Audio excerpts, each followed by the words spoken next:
এটা যমুনা নদী। এখন যমুনা নদীর যৌবন কাল চলে আসতেছে, যেমন এখনো পরিপূর্ণ যৌবন নদী ফিরে পায় নাই, ওইটা এখন থেকেই তার যৌবনের আবহাওয়া মানুষকে দিতে থাকবে, কেননা এটা বৈশাখ মাস। এখন কিন্তু ধীরে ধীরে নদীর পানি বেড়েই যাচ্ছে।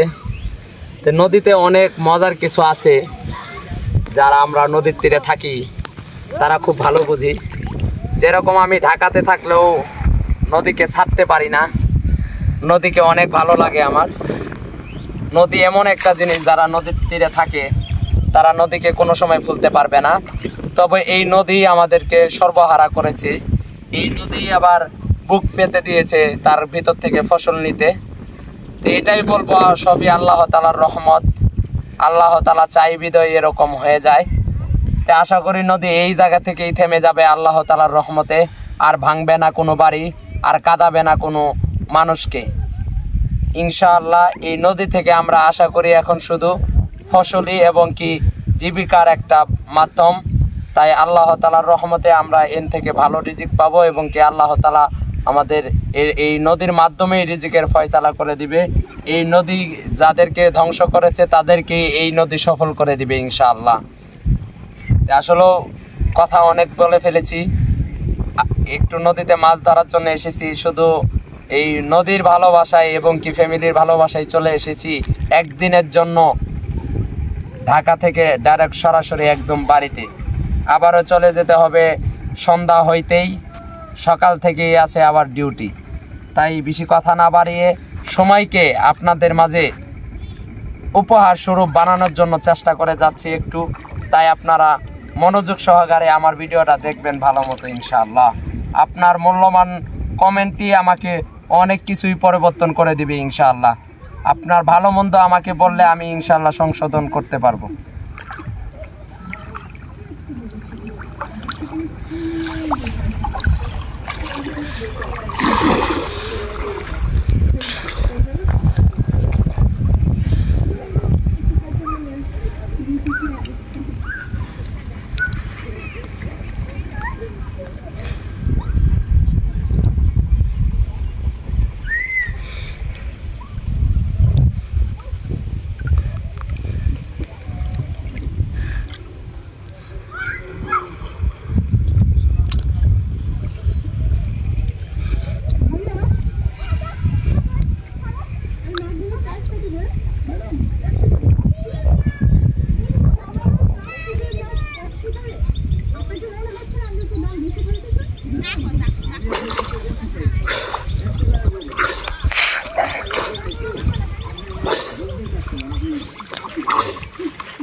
ইনশাআল্লাহ ধরে ফেলেছি আমার সাধনার সফল কাটি।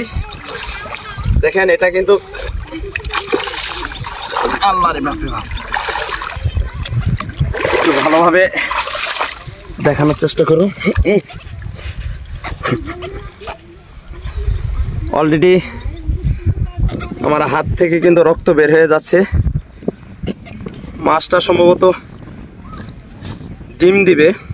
এটা কিন্তু অনেক বড় একটা মাছ, প্রায় হাফ কেজির মতো। এটা এত সুস্বাদু একটা মাছ, যারাই এই ইটা মাছটি খেয়েছেন ইতিপূর্বে তারাই শুধু এই মাছটার স্বাদ উপভোগ করতে পারবেন। তা আসলে আমি কিন্তু অনেকক্ষণ যাবত চেষ্টা করতেছি মাছ ধরার জন্য। আল্লাহ তাআলা রিজিকে ছিল, একটা পেয়ে গেছি।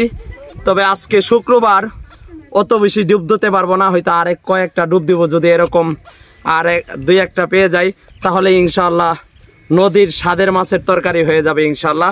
আমার বাড়িতে আসা সার্থক হয়ে গেল এই একটা মাছ পাওয়াতে ইনশাআল্লাহ। হ্যাঁ, একটা পাইছি ইনশাআল্লাহ।